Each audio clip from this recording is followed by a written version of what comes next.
cœur. Un rendez-vous avec ton présent pour transformer ton futur. Cœur à cœur parce que Dieu agit encore. Cœur à cœur parce que Dieu agit encore.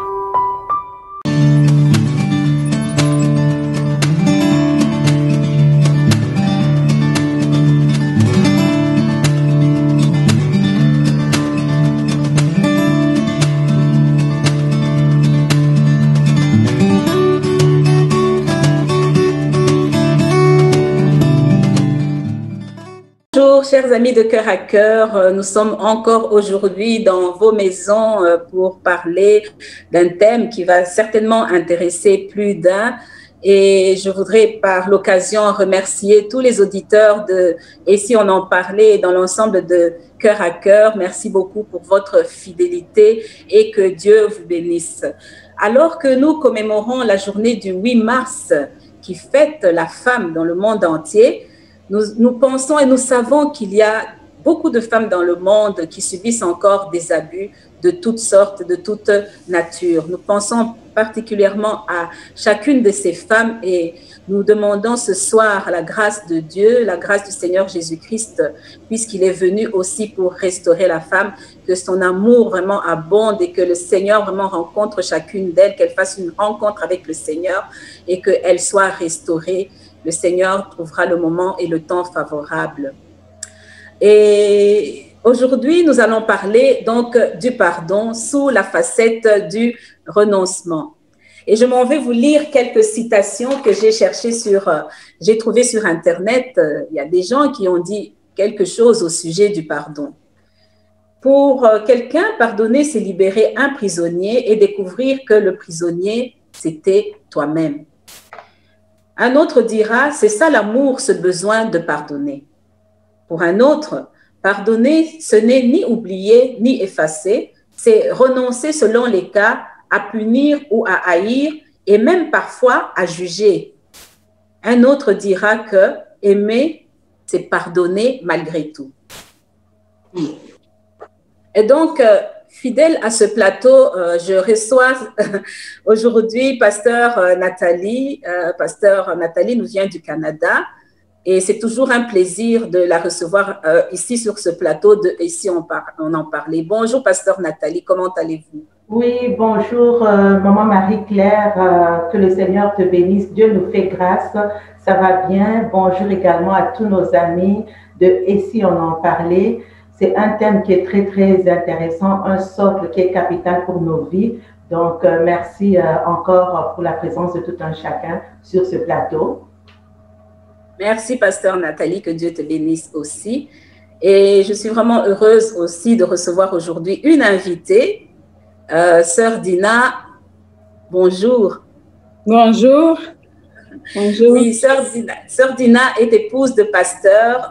Ensemble, ils ont 3 enfants et elle œuvre dans l'église aux côtés de son mari comme choriste. Bonjour à tout le monde. Je suis heureuse d'être parmi vous. En tout cas, merci pour votre invitation et que Dieu bénisse tout le monde. Amen, amen. Avec toi, donc, nous prendrons plaisir donc, à échanger sur ces thèmes délicats. C'est un thème important, comme Pasteur Nathalie a dit, mais tellement capital dans nos vies.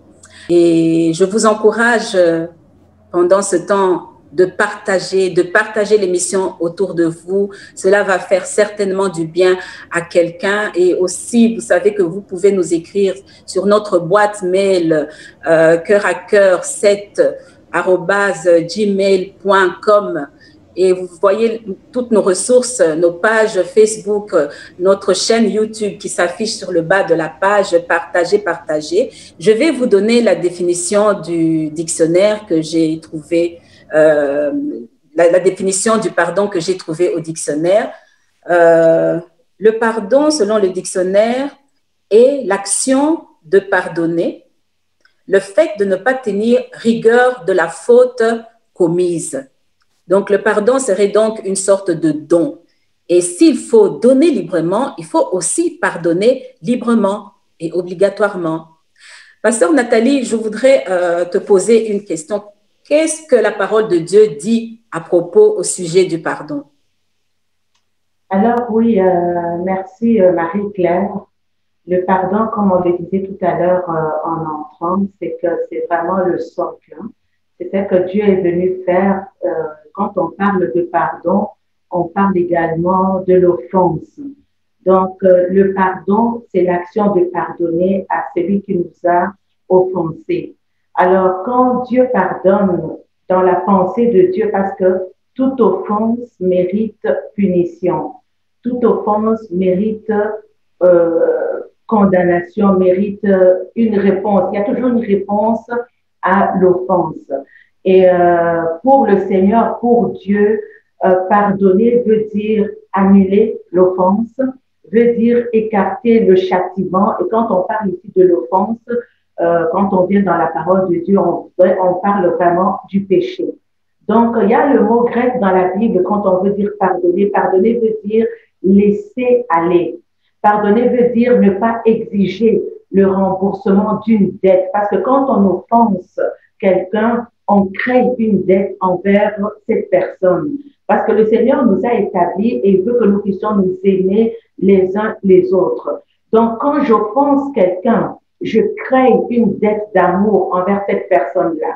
Alors, si on va dans la parole de Dieu, dans Luc 11, le verset 4, le Seigneur lui-même nous dit, Jésus parlant de ses disciples, quand ses disciples lui ont demandé, apprends-nous comment prier, il dit, pardonne-nous nos péchés ou nos offenses, comme nous pardonnons aussi à ceux qui nous ont offensés. Donc, pardonner, c'est vraiment annuler une dette.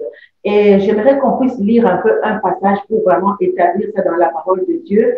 Si nous allons dans Matthieu 18, le verset 23 à verset 35, nous pouvons voir clairement que le Seigneur attache le pardon à l'effacement de la dette.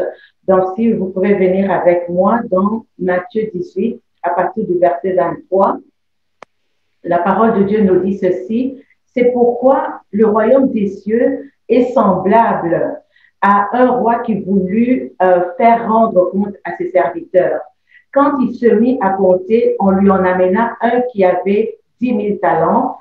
Comme il n'avait pas de quoi payer, son maître ordonna qu'il fût vendu, lui, sa femme, ses enfants et tout ce qu'il avait, et que la dette fût acquittée. Le serviteur, se jetant à terre, se prosterna devant lui et dit, Seigneur, aie patience envers moi et je te payerai tout. Ému de compassion, le maître de ses serviteurs le laissa aller et lui remit la dette. Après qu'il fut sorti, ce serviteur rencontra un autre de ses compagnons qui lui devait 100 deniers. Il le saisit et l'étranglait en disant, paye-moi ce que tu me dois. Son compagnon, se jetant à terre, le suppliait, disant, aie patience envers moi et je te payerai. Mais l'autre ne voulut pas et il alla le jeter en prison jusqu'à ce qu'il eût payé ce qu'il devait. Ses compagnons, ayant vu ce qui était arrivé, furent profondément attristés et ils allèrent raconter à leur maître tout ce qui s'était passé. Alors le maître fit appeler ses serviteurs et lui dit, méchant serviteur, je t'avais remis en entier ta dette. Ça veut dire, je t'avais pardonné totalement. Mais parce que tu m'en avais supplié, ne devais-tu pas aussi avoir pitié de ton compagnon comme j'ai eu pitié de toi? Et son maître irrité le livra au bourreau jusqu'à ce qu'il lui payait tout ce qu'il devait. C'est ainsi que mon Père céleste vous traitera si chacun de vous ne pardonne pas à son frère de tout son cœur. Donc, le pardon ici est tellement important. Pardonner, c'est remettre une faute, c'est remettre une dette. Pardonner, c'est tenir l'offense, c'est tenir la faute comme étant nulle. Pardonner, c'est excuser l'offense. Pardonner, c'est renoncer, comme ce serviteur, lui, il a tiré vengeance. Pardonner, c'est renoncer à tirer vengeance. Pardonner, c'est renoncer à punir l'autre, à punir le responsable, à punir l'offenseur. Pardonner, c'est renoncer à juger l'autre. C'est renoncer même à avoir tous ces sentiments de haine, de rancœur envers l'autre. Donc, pardonner, c'est vraiment remettre une faute, remettre donc la dette et ne pas tenir rigueur, renoncer donc à punir l'autre. Voilà ce que c'est que pardonner selon la parole de Dieu. Amen, amen. Édifiant. Sœur Dina, je veux me tourner vers toi. Nous avons la définition là, biblique, nous avons la définition du dictionnaire. Mais si je te demandais à toi de définir, selon toi, le pardon, qu'est-ce que tu pourrais nous dire? C'est vrai qu'après la parole de Dieu, tout est dit. Mais maintenant, si je dois revenir à ma définition humaine, je dirais le pardon, c'est cette force qu'on mobilise en soi pour pouvoir se libérer d'un poids qui est destructeur. Un poids qui est destructeur. Wow. Un poids qui est destructeur. C'est très parlant, hein? C'est vraiment, oui. C'est vraiment très parlant. Et que ça montre vraiment que c'est très important, il est très important que l'on puisse pardonner. Mais pourquoi alors est-ce si difficile? Pourquoi est-ce que les humains ont tant de difficultés à pardonner? Est-ce que tu peux nous parler d'un cas concret ou quelque chose de vécu, hein, ou alors, je ne sais pas, qu'est-ce que tu peux nous dire? Pourquoi les hommes ont tant de mal alors qu'ils portent une lourde charge, un lourd poids, un lourd fardeau? Je ne sais pas si je parle en mon nom. Maintenant, je ne sais pas ce que ressentent les autres par rapport à l'offense et tout, parce que ce qui est offense impardonnable pour une personne ne l'est nécessairement pas pour une autre. Moi, ce que je dirais, la difficulté dans le fait de pardonner, c'est le fait qu'il y a des choses qu'on pardonne très facilement, mais il y a des choses, certaines choses qui vous mettent dans un état tellement de difficulté, de souffrance, qu'il faut tout un travail, tout un cheminement pour pouvoir pardonner. Quand on veut pardonner, parce qu'à un moment donné, il y a des personnes qui disent « moi, je ne pardonne pas ». Je me disais avant de connaître le Seigneur, je peux tout pardonner. Dieu me fait grâce de pardonner, d'oublier. Mais je me disais en moi, je peux tout pardonner, mais ce que j'avais vraiment du mal à pardonner, c'était de la maltraitance faite à un enfant. Parce que c'est vraiment, moi je me disais, une personne adulte, quand on lui fait du mal, c'est une personne qui peut se défendre. Mais un enfant, et j'ai déjà vu quelqu'un maltraiter un enfant et cet enfant continue à aller vers cette personne-là. Dans ma famille, j'ai vécu ça. On a une tante qui a fait du tort, qui a maltraité presque tous les enfants de ma famille, du côté maternel. Et il y en a qui s'en sont sortis, je rends grâce à Dieu aujourd'hui, mais il y en a qui sont complètement détruits.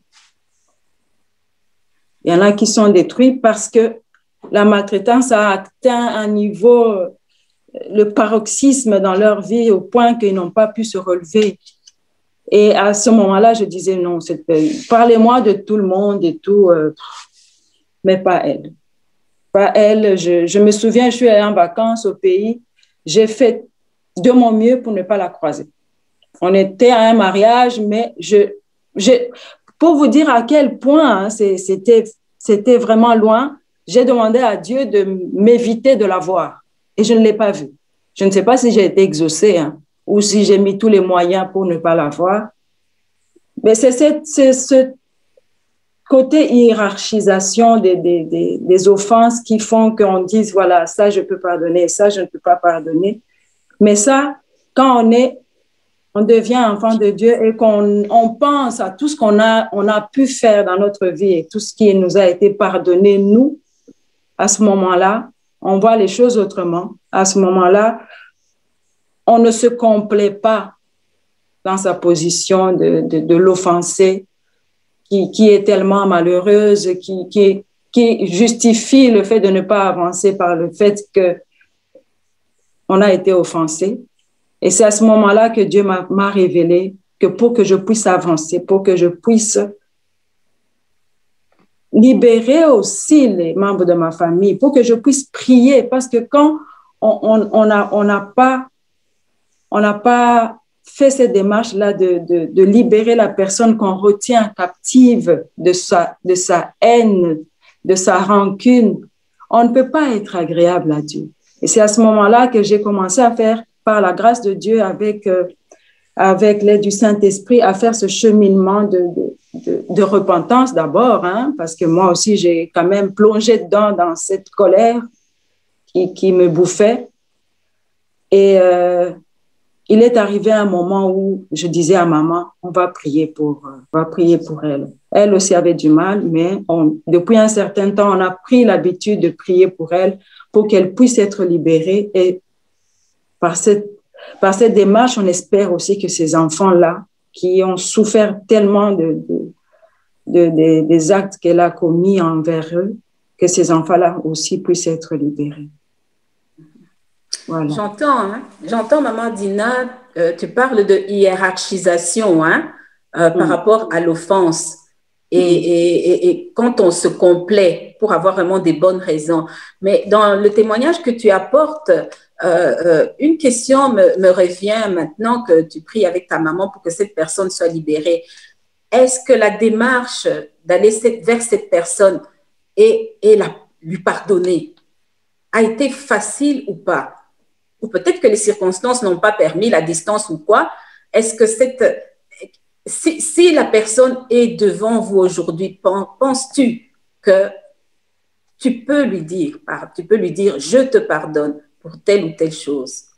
Je pose comme ça la question parce que j'ai un cas que moi j'ai vécu. J'étais déjà dans l'église, dans le Seigneur, mais je ne servais pas encore. Et alors, il y a eu un conflit entre une sœur de l'église et moi. Et le pasteur m'a demandé d'aller demander pardon à la personne. Mais moi, je considérais que je n'avais pas à demander pardon parce que j'avais raison. Pourquoi je vais demander pardon alors que j'ai raison? Et c'était impensable pour moi. Je ne connaissais peut-être pas encore la dimension du pardon de Jésus-Christ. Je rends grâce à Dieu. Et le pasteur m'a dit, va demander pardon. Parce qu'à un moment donné, il faut que le conflit cesse. Il fallait que le conflit cesse. Et donc, l'obstacle qui était pour moi, en fait, j'ai eu du mal à demander pardon à cette personne d'abord parce que je pensais à notre culture. D'où nous venons, ce n'est pas le supérieur qui demande pardon à l'inférieur. Pour moi, j'étais supérieure parce que, je suis plus âgée que la personne. Il y a déjà ce respect par rapport à nos cultures, nos traditions. L'aîné, il faut le respecter. Et pourtant, ça ne veut rien dire. Ce n'est pas parce qu'on me respecte que je ne dois pas demander pardon. Et donc, le deuxième obstacle que je réalise aujourd'hui, c'était l'orgueil. Tout simplement l'orgueil, parce que je devais m'abaisser. Demander pardon, pour moi, c'est s'abaisser. Je n'avais pas encore compris la dimension du pardon selon Christ, parce qu'il s'est abaissé jusqu'à notre niveau. Et je vais vous faire rire, parce que partant de chez moi, le jour où j'ai pris vraiment cette décision, c'était très, très, très difficile, parce que le diable, il ne veut pas, il ne veut pas que vous soyez restaurés. Et alors, j'ai commencé à aller chez la personne, j'ai dû tourner vraiment pratiquement, faire un détour. Et j'avais mon cœur qui palpitait, des battements. Lorsque je suis arrivée devant la porte de cette personne, j'ai eu du mal avant de sonner. Et lorsque j'ai sonné, qu'elle m'a ouvert, je suis entrée. Mon cœur battait encore plus fort, plus vite, plus fort. Et lorsque j'ai parlé à la personne, j'ai dit ce que j'avais à dire. Je n'ai pas attendu beaucoup. Donc, la personne m'a répondu. Les choses qu'elle m'a répondu, ce n'est pas nécessaire que j'en parle, ne m'ont pas satisfait. Ce n'est pas les choses que j'attendais. Donc, je suis sortie de là. Mais au moment où j'ai franchi la porte pour aller vers l'extérieur, waouh, mais quelle liberté, mais quel soulagement. Et je comprends ce que tu dis, que c'est un poids. En fin de compte, à un moment donné, il faut lâcher parce que si je veux continuer, je ne sais pas. Le boulet, c'est quoi? On vous attache à chaque pied des grandes boules comme ça. Vous ne savez plus avancer. Et c'est ça le manque de pardon. Et vraiment, je bénis le Seigneur dans ces témoignages-là que tu donnes avec ta maman. Ça peut être été difficile pour ta maman, mais aujourd'hui, vous arrivez à le faire. Et donc, je veux quand même revenir à ma question. Aujourd'hui, si tu as devant toi cette maman, est-ce que tu saurais lui dire « Je te pardonne » Je n'ai pas encore eu l'occasion de la voir depuis que le Saint-Esprit m'a convaincue de faire ce travail-là de pardon. Je n'ai pas encore eu l'occasion de la voir. Et je ne pense pas que ce serait bien de le faire par téléphone ou par les moyens. Il faut que ce soit fait personnellement, c'est un besoin que j'ai de pouvoir lui dire ça en face, que voilà, que tout ce que j'avais comme rancœur, tout ce que j'avais comme colère vis-à-vis d'elle, le Seigneur m'a restaurée et que je la libérais. Maintenant, je dois aussi vous avouer une chose, on va un peu aller dans le côté culturel de la chose, c'est le fait que moi, enfant, parce que j'ai l'âge d'être son enfant, que j'aille lui dire, voilà, tu m'as fait du mal, tu as fait du mal à mes cousins, à mes cousines et tout, mais je te pardonne. Ça peut très mal se passer. Mais c'est une prière que je suis en train de faire avec maman, que si un jour le Seigneur nous donne l'occasion de nous voir, que lui-même puisse organiser cela pour que ce travail-là puisse être fait. Parce que comme on parle, les traditions sont très compliquées. Moi, je me souviens une fois, il y a un tonton qui vivait chez nous qui disait, la parole de Dieu qui dit, quand Jésus disait, si quelqu'un te frappe sur la joue droite, donne-lui la joue gauche. Il dit, tu fais ça au Rwanda, ça va très, très mal se passer. Ce n'est pas, ils vont pas comprendre ça comme étant un acte d'humilité. Ils vont comprendre ça comme étant un acte de défi.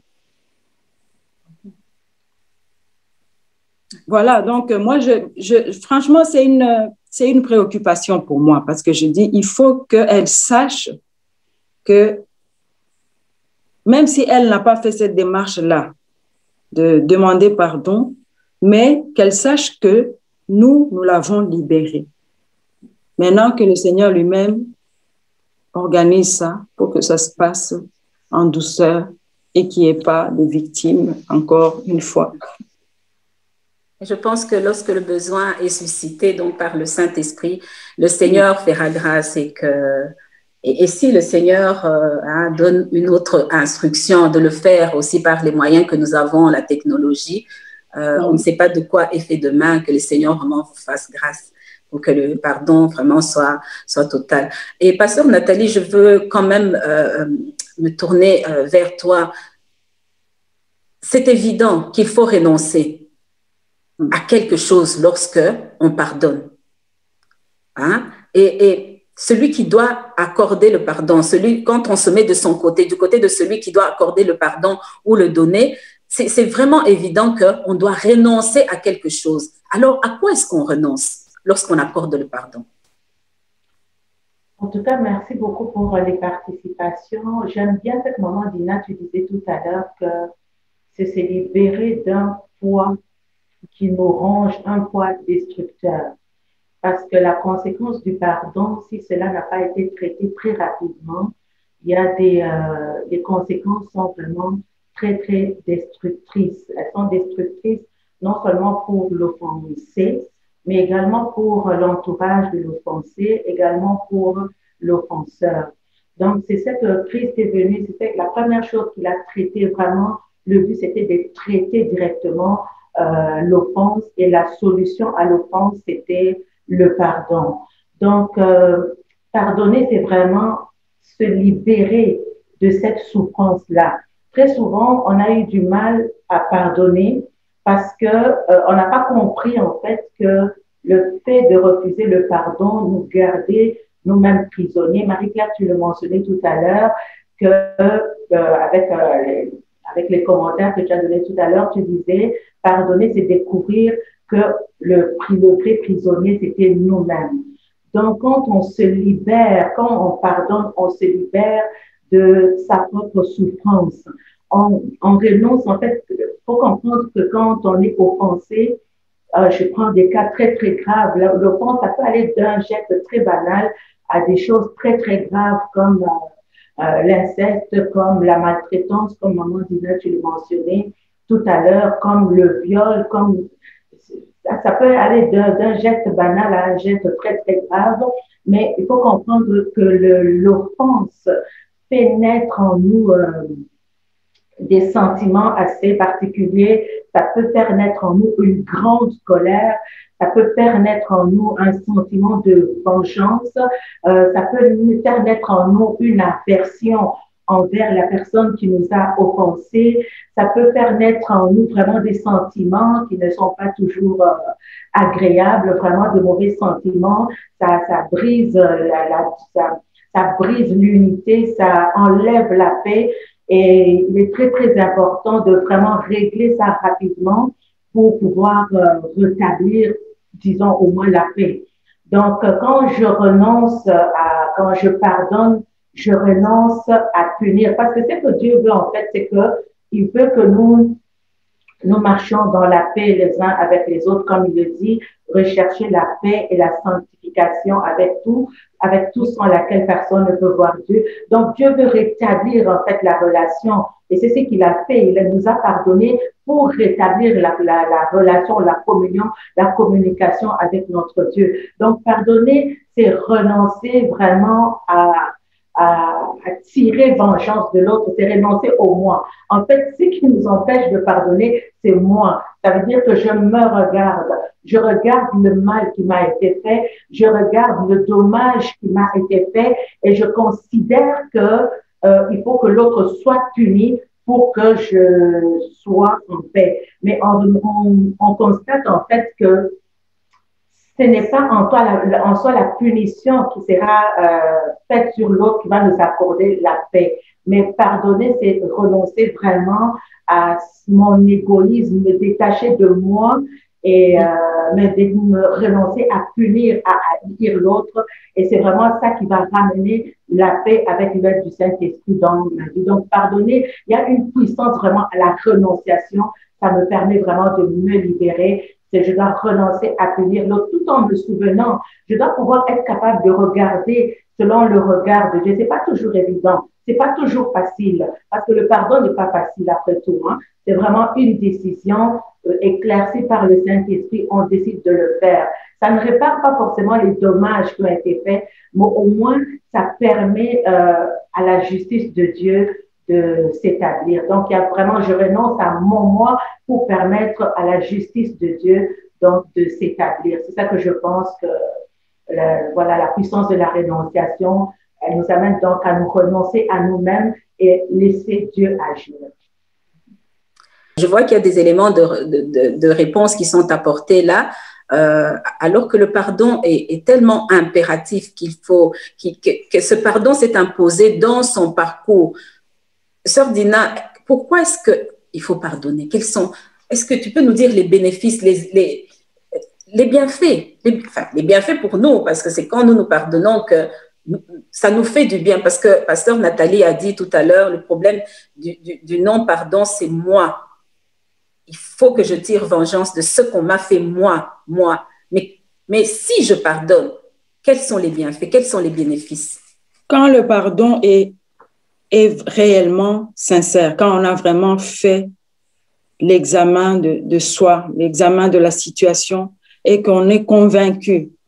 Moi, je parle humainement, pas nécessairement parce qu'on est dans le Seigneur. Hein. Je parle de monsieur tout le monde, de madame tout le monde.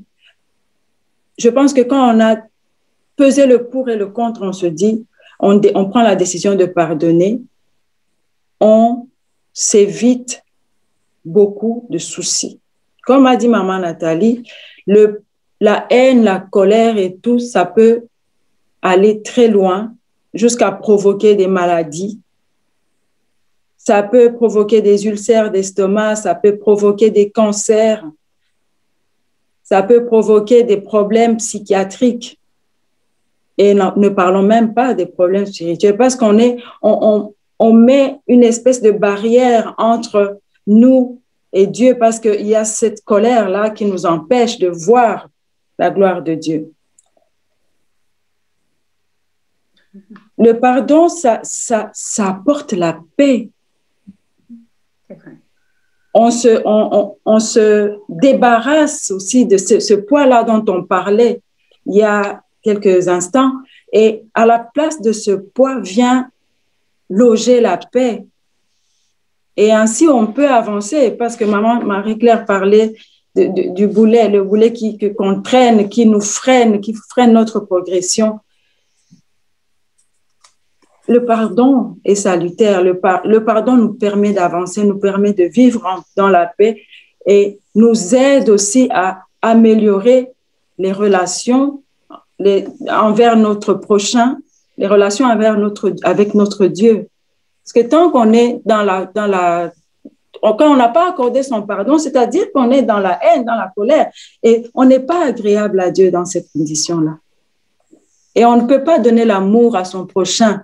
Comment veux-tu aimer un enfant pendant que tu es en train de nourrir une colère d'une personne qui aurait fait du mal à un enfant? À un moment donné, je me disais, mais je tourne en rond, je suis en train de me faire du tort et de faire du tort à mon entourage, à ma famille, ça ne sert à rien en plus de cela. Et en plus, ce qui est encore, ça c'est un peu, on peut en rire. Parfois, on peut garder une colère et la personne envers qui on a de la colère, elle n'est même pas consciente de ça. Exactement. Comme disait maman Nathalie, il faut essayer très vite de se débarrasser de ce sentiment-là. Exactement. J'entends. Et c'est vraiment ça, parce que tu dis, le pardon apporte la paix. La paix. Je me souviens de ce sentiment en sortant de la maison de cette sœur, mais ce soulagement de vraiment le cas de le dire, je soufflais comme si j'évacuais vraiment quelque chose et j'étais tranquille. Vous savez, tant que j'avais la colère contre cette personne, ce que tu dis c'est vraiment valable, j'évitais de la rencontrer. Comme tu dis, j'ai essayé de voir si je sors, j'ai pas envie de la rencontrer au supermarché, j'ai pas envie de la rencontrer en chemin, j'ai pas envie ça, j'ai pas envie, donc je m'enfermais, je m'isolais moi-même, quoi. Et je l'écartais de partout où je pouvais être pour ne pas la voir. Mais justement parce que la voir me confrontait. Me confronter à être dans sa présence, quoi. Et je sais que le Seigneur pointait du doigt ça, même quand j'étais à l'église et même quand je chantais et qu'elle était dans l'église, c'était quelque chose de très difficile. Et j'étais mal à l'aise. C'est moi quand je rentrais à la maison qui était mal parce que je considérais le travail que j'avais fait, il y avait une tâche quelque part. Il y avait vraiment une tâche. Et donc, je peux encore te reposer la question, est-ce qu'il y a des personnes qu'on peut pardonner ou pas? Donc, ça peut revenir aussi à l'offense, l'offensant, le degré d'offense, mais est-ce qu'il y a des personnes qu'on peut pardonner ou pas? Est-ce qu'il y a des choses qu'on peut pardonner ou pas? Maman, sœur Dina. Bon, avant, moi, c'était l'histoire des enfants, parce que j'avais bloqué là-dessus, au niveau mais c'est souvent ce qu'on a vécu qui revient toujours. Mais je pense vraiment, personnellement, je pense qu'on peut pardonner tout. On peut pardonner à tout le monde. Mais je ne dis pas que c'est facile. C'est un travail. C'est un renoncement, comme disait maman Nathalie. Il faut renoncer à l'orgueil, renoncer à ce... On avait réfléchi là-dessus en disant, parfois quand on est offensé, on a l'impression de détenir un pouvoir sur la personne qui vous a offensé. Parce qu'on dit, bon, maintenant, si je lui pardonne, il sera libre, je ne pourrai plus jouer de lui comme je voulais. Parce qu'on a ce côté culpabilisant. Je pourrais donner un exemple banal, un homme qui trompe sa femme ou une femme qui trompe son mari. Et il dit, OK, ça va, j'ai appris, mais après, il commence à te faire des choses parce qu'il sait que, et à un moment donné, il se complaît dans cette attitude-là parce qu'il y trouve un plaisir malsain. Alors, dans ce cas, on dit, voilà, non, je ne peux pas pardonner ça, je ne peux pas, non, c'est trop grave pour pardonner, voilà, c'est beaucoup trop grave pour que je puisse pardonner, mais en réalité, on est en train d'entretenir quelque chose qui apporte un plaisir malsain, démoniaque, et qu'on justifie par le fait qu'on ait été offensé. Tout ça pour dire qu'on peut tout pardonner. Jésus-Christ est allé sur la croix, il n'avait rien fait. Il n'avait rien fait. Mais il a accepté de porter nos péchés, nos souillures, pour mourir de cette mort honteuse sur la croix. En tant que chrétienne, quand je pense à ça, je me dis, mais qui est-ce que je suis pour dire, voilà, ça je pardonne pas. Et après, je vais aller me présenter devant mon Dieu en disant, pardonne-moi. Il faut arrêter, il faut qu'on arrête d'être contradictoire dans notre façon de vivre avec notre prochain. La compassion. Dieu a usé de compassion envers nous. Je pense qu'il a mis en nous aussi cet esprit de compassion pour que nous puissions arriver à pardonner à notre prochain. Maintenant, pour ces personnes-là qui ne connaissent pas encore le Seigneur, notre devoir en tant qu'enfants de Dieu, c'est de continuer de prier, continuer de parler autour de nous du pardon, de parler autour de nous de nos expériences et de dire comment le Seigneur nous a aidés à pouvoir tout pardonner. Et encore, rendons grâce à Dieu, on n'a peut-être pas connu l'horreur. Il y a des gens qui ont vécu l'horreur et qui ont réussi, même, il y en a même qui ne connaissent pas le Seigneur, mais qui ont réussi à pardonner parce qu'ils ont compris. Elles ont compris que c'était le seul moyen pour elles d'avancer.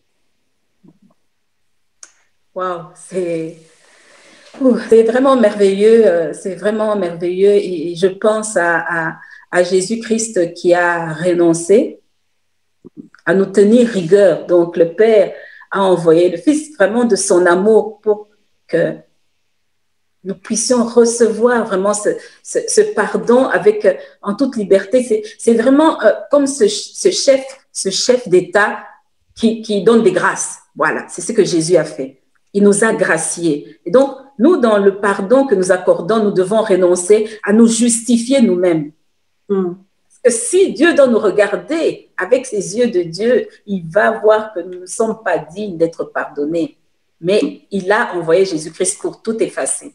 Nous ne pouvons prétendre à rien du tout. Et vraiment, au sein de l'émission, je vais vous demander de continuer à partager autour de vous.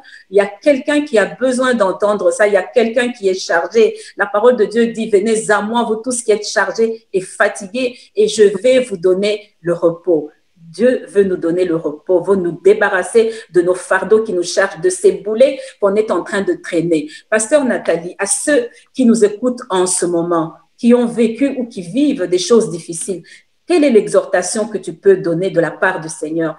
Comment est-ce qu'on peut renoncer à l'offense? Comment pardonner l'injure? Comment pardonner l'inceste? Comment pardonner le viol? Comment pardonner la trahison? Comment pardonner l'infidélité? Comment pardonner le génocide?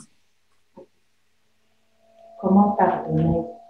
Je peux même dire que le pardon, vraiment, le Seigneur Jésus élève le standard. Il dit, tu dois pardonner jusqu'à 7 fois, 77 fois. Alors là, donc ça veut dire tout ce que tu dois pardonner. Pas facile, mais si le Seigneur l'a fait, il le dit, c'est-à-dire qu'il a mis en nous la capacité de pouvoir passer outre l'offense. Ça ne veut pas dire qu'il faut se laisser abuser. J'aime bien, Maman Dina, ce que tu dis. Un mari infidèle, là, et puis qui vient, on lui a pardonné et qui refait encore. Je pense outre le fait de pardonner, à un moment donné, il va falloir qu'on s'asseye et qu'on traite le problème, que nous puissions parler. Il faut communiquer. Il ne faut pas juste dire « je te pardonne », mais à un moment donné, il faut s'asseoir et communiquer et demander dans le cadre dans la famille, par exemple, discuter, parler et dire à la personne, mais c'est que tu m'as fait. Parfois, la personne n'est même pas consciente qu'elle vous a offensé. Elle répète la même activité, les mêmes paroles blessantes, les mêmes gestes. Elle ne se rend même pas compte. À un moment donné, il faut s'asseoir. Oui, pardonner, c'est salutaire. C'est la première chose à faire parce que ça nous libère directement. Mais la prochaine étape, c'est de pouvoir s'asseoir avec la personne et dire à la personne, tiens, hier, tu m'as fait ceci, ce matin, tu m'as fait ceci, ça m'a blessé, ça m'a fait mal.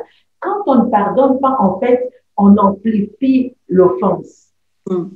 Et non seulement on amplifie l'offense, ça crée comme cette barrière-là qui se dresse entre nous et la personne qui nous a offensés. Donc, ça empêche l'autre de revenir. Donc, on met un mur.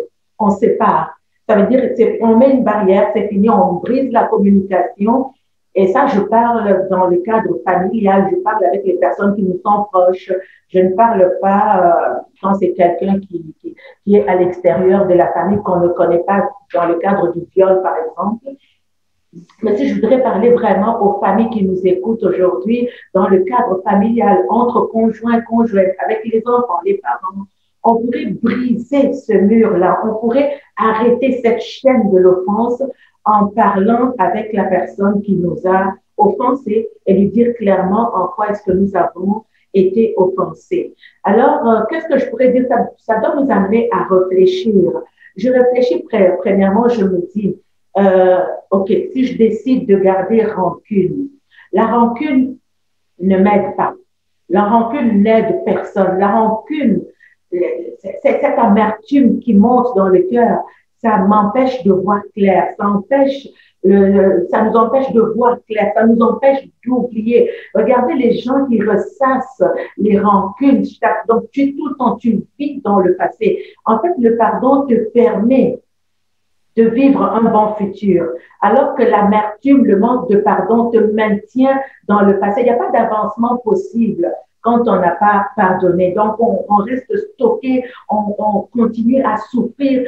Donc, il faut que vraiment nous puissions nous accorder cette grâce-là d'accepter cette libération. Donc, le pardon est très libérateur, très salutaire, comme on a dit tout à l'heure. Donc, ça nous permet vraiment, c'est à nous de prendre cette décision de dire, OK, je refuse que cette offense empoisonne ma vie parce que c'est vraiment un poison. Mais je décide de regarder de l'avant, je décide de passer outre, de regarder à l'avant. Autre chose également que je dois regarder, c'est pas facile. Tout ce que je dis, c'est pas facile. Mais avec l'aide du Saint-Esprit, quand on s'assied vraiment dans la prière devant Dieu et qu'on commence à poser des questions à Dieu, on peut se mettre à la place de l'offenseur. C'est ça que Christ a fait. Il a pris notre humanité, il connaît nos sentiments, il connaît nos émotions, il connaît tout ce que nous pouvons ressentir. Et on peut se poser la question, mais pourquoi mon mari a agi ainsi? Pourquoi ma tante a agi ainsi? Mais qu'est-ce qui la pousse à poser tel acte? Qu'est-ce qui la pousse à mal parler? A-t-elle elle-même des propres souffrances? A-t-elle elle-même vécu des choses qui la poussent à agir de telle ou de telle autre façon? Peut-être ça va nous aider à avoir un peu plus de compassion envers la personne, l'offenseur, dans le cadre, par exemple, de maman Dina, cette tante-là qui agissait d'une certaine manière. Mais qu'est-ce qui l'a poussée à agir ainsi? Est-ce qu'elle-même n'a pas souffert dans le passé? Elle-même n'a pas vécu des choses qui la poussent? Elle n'a pas été guérie parce que quelqu'un qui n'a pas été guéri va offenser. Qu'est-ce qui arrive? Peut-être ça va nous permettre d'avoir plus de... On est offensé, mais on a de la compassion pour celui qui nous a offensés. Parce que quand je pardonne, en fait, il faut que j'arrive à ce degré d'avoir de la compassion pour cette autre personne-là et d'avoir pitié d'elle et décider de vraiment la libérer en la pardonnant pour lui permettre de rétablir. Et comme je disais tout à l'heure, même si on a pardonné, il faut prendre le temps vraiment de parler avec la personne, de lui dire les sentiments que nous avons éprouvés, de lui dire également, je te pardonne, mais je m'attends à ce qu'il y ait un amendement dans le comportement. Et aussi, autre chose à considérer, c'est que, comme le Seigneur nous demande, il nous dit, pardonne-nous nos offenses comme nous pardonnons aussi à ceux qui nous ont offensés. Ça, c'est très, très important. Hein? Très souvent, on va tenir tellement rigueur aux autres. Il m'a fait ça, il m'a fait ça, il m'a fait ça. Et très souvent, nous avons fait les mêmes erreurs. Donc, nous attendons à être pardonnés par Dieu, pardonnés par les autres, mais nous ne pardonnons pas pour parfois les mêmes offenses. Donc, le Seigneur nous interpelle également par rapport à ça. Et aussi, quand on parle vraiment de pardon, c'est qu'il y a quelque chose auquel on doit vraiment renoncer. Je ne sais pas si ça vient de la loi, parce que dans la loi, quand on parlait de l'offense exigeait une réparation. L'offense exigeait qu'il y ait une punition. Mais parfois, les gens ne savent pas vraiment réparer ce qu'ils ont causé comme dommage. C'est-à-dire que moi, en tant qu'humain, quand j'étais offensée, il ne faut pas que je m'attende à ce que quelqu'un vienne réparer sa faute. Ça va m'empêcher de pardonner. Ça veut dire, j'attends. Tu m'as offensé. Tu dois venir me demander pardon. Et je reste sur une position fermée. J'exige que tu répares ce que tu as fait. J'exige que tu rétablisses. Je ne dois pas attendre réparation. Mais par contre, quand je pardonne, Dieu ayant touché la personne va venir réparer elle-même. Mais vraiment, quand je pardonne, je fais ce premier pas vers l'autre, même quand c'est moi qui ai été offensé, quand je fais ce premier pas vers l'autre, je lui ouvre le chemin pour lui permettre maintenant de venir pour rétablir la communication. Et très souvent, faire le premier pas, moi, je dis que c'est un geste héroïque de faire le premier pas. Tu es offensé, mais tu fais le premier pas. Tu vas. Parfois, c'est des malentendus. Tu vas pour régler la situation. Même si c'est une injustice qui a été causée envers toi, et comme je le dis, je suis passée par là, c'est pas évident. Tu peux le garder, si tu le veux, tu peux le garder pendant des années, mais tu peux souffrir pendant des années aussi. Mais tu peux décider aussi de traiter directement la situation tout de suite. Surtout quand on parle de famille. Hein. Pourquoi laisser prolonger pendant des années? On peut traiter ça immédiatement. Je pourrais dire également que vraiment, si on regarde avec le regard de Dieu, et vraiment Dieu nous pousse à regarder avec son regard, c'est que quand je pardonne, je décide vraiment de donner une deuxième chance à l'autre personne, à mon offenseur. Tout le monde a droit à une deuxième chance. On peut faire des erreurs, mais je dois regarder aussi avec le regard de Dieu et permettre vraiment de donner une deuxième chance ou vraiment d'accorder cette grâce-là à l'autre. Mais je voudrais insister sur quelque chose. Pardonner ne veut pas dire se laisser abuser. Non, pas du tout.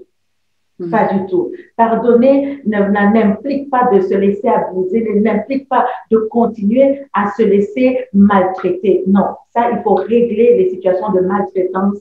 Il faut absolument les régler. Donc, je dois vraiment réfléchir avec Dieu s'il faut accorder le bénéfice du doute à la personne, s'il faut lui accorder une deuxième chance. Je dois vraiment opérer avec le regard de Dieu. C'est ce que je pourrais dire. Ah, merci beaucoup, Pasteur Nathalie. Il y a une image qui me venait là pendant qu'on échange, on partage. Tu as dit, quand tu refuses de pardonner, tu élèves un mur. C'est ce mur-là. Et quand on persiste, parce qu'on veut avoir des raisons, on veut se justifier, quand on persiste dans ce non-pardon, on ajoute une brique après une autre. Et c'est un édifice qu'on met entre nous et la personne qui nous a offensés. Or, pardonner, c'est casser le mur. Et c'est pour ça que tu parles de gestes héroïques. Donc, je reviens en arrière, ce mur que moi-même j'avais élevé, je vais le casser. Et est-ce que vous imaginez la hargne avec laquelle j'ai bâti ce mur, la hargne avec laquelle j'ai posé chaque brique? Et je viens, je casse, parce que c'était mon œuvre, c'était le truc sur lequel je m'attachais pour pouvoir vraiment jouir de mon état d'offensé. Et casser le mur, c'est créer, c'est ouvrir une voie, c'est remettre, c'est rétablir un pont. Et c'est merveilleux. Jésus-Christ est ce pont-là qui a été établi, que Dieu a lancé sur la terre pour ramener l'homme à Dieu. Et c'est vraiment, vraiment merveilleux. Et on se rend compte là vraiment que le pardon, le non-pardon détruit et anéantit des vies. Et Jésus-Christ n'est pas indifférent. Il n'est pas indifférent. Il est, est-ce que je peux dire, c'est la solution que Dieu a trouvée pour qu'il y ait réparation. Il fallait que quelqu'un paye. Et Christ a payé. Oui, Pasteur Nathalie, tu veux dire quelque chose? C'est quelque chose qui est très, très important hein, pour les familles. Vraiment, on parle aux familles aujourd'hui, on parle aux couples aujourd'hui, on parle aux enfants aujourd'hui. Et tout à l'heure, tu l'as mentionné, on parlait de culture également avec Maman Dina. C'est que dans certaines culture, on pense que c'est l'enfant qui doit demander pardon, l'adulte ne fait pas le pas. Vraiment, on voudrait insister sur le fait qu'il faut vraiment installer la culture du pardon dans le foyer. Un enfant qui a toujours vu son père demander pardon à sa mère demander pardon, qui a eu comme modèle ces choses-là, va le répercuter également dans la société, va le répercuter dans sa vie future. Donc, vraiment, au niveau des familles, c'est très, très important d'installer cette culture du pardon. C'est vraiment capital. Les enfants ont un modèle, ils vont perpétuer donc ce modèle-là. Ils vont non seulement comprendre, mais perpétuer ce modèle-là sur les générations à venir. C'est très, très important. Oui, sœur Dina, comme je le disais, Jésus-Christ n'est pas indifférent à ce qui arrive aux hommes et il est venu en fait pour consoler les cœurs qui sont brisés et des cœurs brisés, il y en a certainement qui nous suivent en ce moment. Est-ce que tu peux nous conduire dans un court moment de prière pour les familles comme par le pasteur Nathalie, pour les couples, hein, vraiment pour les collectivités, surtout les familles, parce que la famille est la base, le couple, c'est là le départ de toute chose, c'est là où l'enfant apprend. C'est là où l'humain, l'homme apprend. C'est là vraiment la base. Vraiment, dans ce même temps, si tu peux faire vraiment un appel au salut, parce que c'est la mission de Cœur à Cœur, selon Isaïe 61, 1 à 4, Jésus-Christ est venu afin que nous ayons la vie, la vraie vie. Père éternel, Dieu de gloire, je te bénis ce soir pour ce moment de partage sur ce thème ô combien important qu'est le pardon. Seigneur, je te confie toutes les familles, les couples, les frères, les sœurs, l'Église, corps du Christ, afin que le pardon les uns envers les autres soit une réalité vivante et libératrice, au nom de Jésus-Christ. Père éternel, Dieu tout-puissant, créateur du ciel et de la terre, du monde visible et invisible, tu as créé l'homme pour qu'il vive dans le jardin d'Éden, qu'il y soit heureux et qu'il ne manque de rien. Mais le péché est arrivé, Seigneur, et l'homme a succombé, a été séparé de toi. C'est à ce moment-là que la souffrance et la mort sont apparues. Néanmoins, dans ton amour sans limite pour celui que tu as créé à ton image et selon ta ressemblance, tu as éprouvé de la compassion envers lui. Et tu as envoyé Jésus-Christ pour qu'il paye le prix fort sur la croix de Golgotha et que son sang le libère de la prison du péché dans laquelle il était enfermé. Bien-aimé, Jésus-Christ t'aime et il veut ton salut. C'est le moment de donner ta vie, ton cœur à Jésus-Christ. Car la parole dit, voici, je me tiens à la porte et je frappe. Si quelqu'un entend ma voix et ouvre la porte, j'entrerai, je souperai avec lui et lui avec moi. Ouvre-lui ton cœur et il t'apportera la paix. La parole de Dieu dit encore que Dieu a tant aimé le monde qu'il a donné son Fils unique afin que quiconque croit en lui ne périsse point, mais qu'il ait la vie éternelle. Le Seigneur te propose la vie éternelle, te propose la paix, la joie, même dans les moments difficiles. Avec le Seigneur, les moments difficiles seront là, mais certes, il sera là pour te consoler. Il sera là pour donner la paix à ton cœur. La parole de Dieu aussi nous dit, car je connais les projets que j'ai formés pour vous, sur vous, dit l'Éternel, des projets de paix et non de malheur, afin de vous donner un avenir et de l'espérance. Seigneur, que ton nom soit glorifié ce soir. Je te bénis, mon Dieu, mon roi, pour cette plateforme, mon Dieu, Seigneur Jésus-Christ, que tu puisses, Seigneur, y prendre plaisir et que, Seigneur, les familles soient restaurées. Au nom de Jésus-Christ, nous avons ainsi prié. Amen. Amen. Amen, amen. Oui, voilà, chers auditeurs, nous arrivons à la fin de notre émission. J'espère que vous avez pris plaisir à nous suivre et que de votre côté, vous participez avec nous, commentez, likez les vidéos, continuez de partager autour de vous. Et vraiment, nous étions vraiment heureux aujourd'hui de parler de ce thème. Ce n'était pas facile. Il reste peut-être encore des questions. N'hésitez pas, posez vos questions, posez vos questions. Notre boîte email, elle est là, cœur à cœur. L'adresse va défiler au bas de l'écran, cœur à cœur 7@gmail.com. Et nous avons aussi toutes les autres ressources. J'espère que vous avez été touchés, que vous avez vraiment été édifiés. Nous avons aussi, je tiens à le dire, un groupe d'intercession international. N'hésitez pas, ne restez pas seul avec votre souffrance, avec une colère, une haine qui sont destructives pour vous et pour votre entourage. Parlez-en, soit à un thérapeute, parlez-en à une personne de confiance, parlez-en à Dieu ou à un serviteur de Dieu. La parole de Dieu déclare qu'aujourd'hui, si vous entendez sa voix, n'endurcissez pas votre cœur comme au temps de la révolte. Voici une voie par excellence. Une occasion de rebâtir un pont, une occasion de briser un mur, de casser un mur. Vous savez, le mur de Berlin a été cassé par des hommes qui voulaient que les hommes continuent à se parler. Vraiment une excellente voie pour être libre. Jésus-Christ revient bientôt. Ce sera donc mon mot de la fin.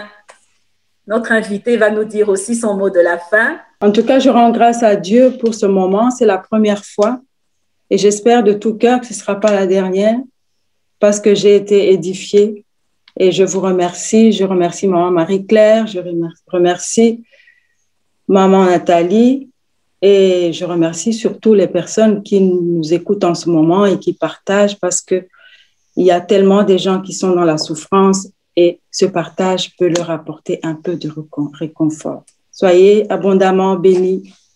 Merci, sois aussi également béni. Le but est de nous édifier mutuellement et d'édifier les enfants de Dieu. Pasteur Nathalie, quel est ton mot de la fin? Merci encore à toutes, merci à tous nos auditeurs. Alors oui, c'est vrai, il y a énormément de souffrance, mais il faut se rappeler une chose, ce qui est passé doit rester dans le passé, mais le pardon va enrichir le futur. Donc, le pardon nous ouvre une porte vers un meilleur futur. Et je finirai avec Hébreux 12, le verset 14 qui nous dit « Recherchez la paix avec tous et la sanctification sans laquelle personne ne verra Dieu. Veillez et veillez et veillez, j'insiste sur cela, veillez à ce que nul ne se prive de la grâce de Dieu, à ce qu'aucune racine d'amertume poussant des rejetons ne produisent du trouble et que plusieurs n'en soient infectés. Donc, libérez-vous. Ce n'est pas facile, comme Maman Marie-Claire tu dis, aller chercher de l'aide, aller chercher une thérapie avec le Saint-Esprit. Demandez à Dieu de vous aider, que le Saint-Esprit vous aide, mais ne vous privez pas de la grâce de Dieu. Pardonnons et rétablissons la paix avec tous dans le nom de Jésus. Merci encore d'avoir été avec nous aujourd'hui. Merci Maman Dina, merci Maman Marie-Claire. Merci à toutes, à tous nos auditeurs et à vous trois, à vous deux, plus moi. À nous trois, le Seigneur était au contrôle de toutes choses. Ne restez pas avec votre tristesse.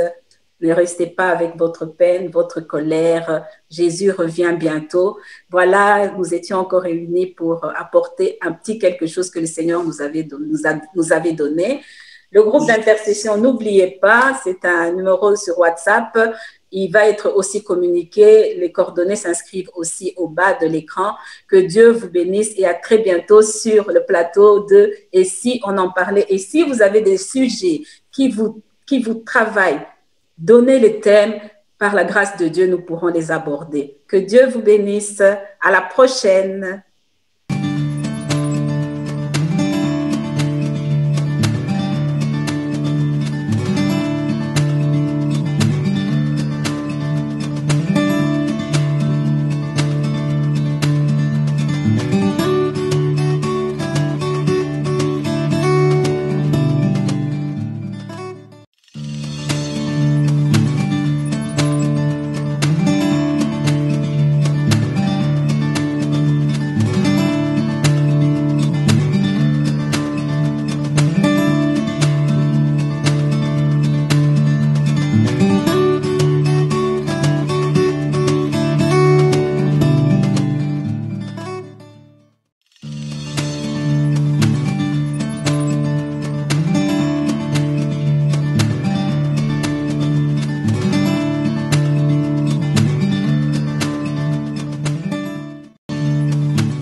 Cœur à cœur, un rendez-vous avec ton présent pour transformer ton futur.